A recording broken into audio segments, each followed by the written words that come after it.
Hello guys, welcome back to another Lumley trading video. In this one I'm going to be doing some in-depth stock analysis on Amazon, ticker AMZN. Now, the reason for this analysis is recently we did have its stock split at 20 to 1 stock split, and since then we kind of moved up on that day, but since then kind of sold off with the overall market to be expected. So really we're just going to go over the key levels where we expect Amazon to start bouncing, and if it doesn't continue up instead, where we're going to be our resistance levels. So to get straight into it, we can see currently Amazon is around $109.50.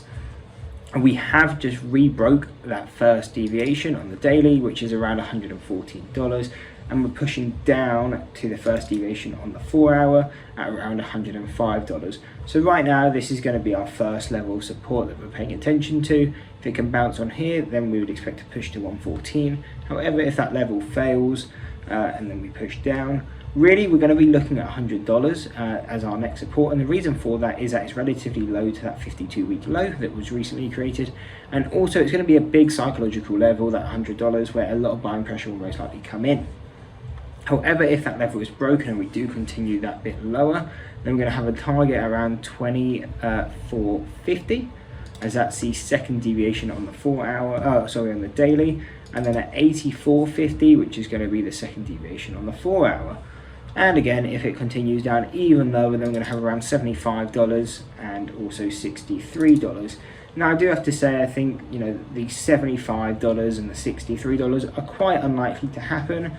I could see it push down to that $85 level, but I would still imagine that would take quite a long time to happen. So really the key levels in the near future that we're going to be paying attention to is the $105, $100 level, and the 95 are going to probably be those key three that we're looking at.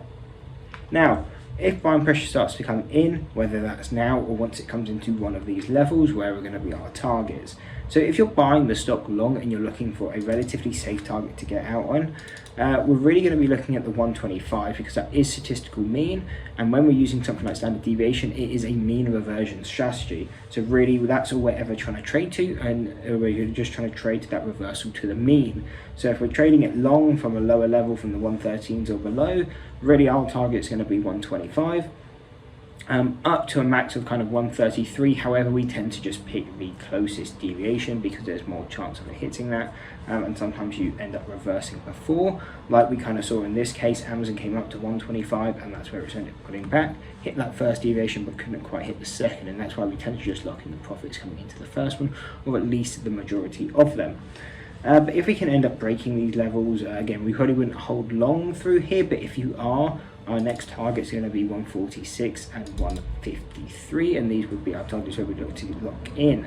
Now, coming into those next levels where we've got the 166 and the 172, these are our second deviations, and if we were looking to short the stock, these are our short bias levels. This is where we would start being a bit more bearish on the stock because it is becoming a bit more overbought, and again, if you were long, these would be targets where we would look to lock in profits.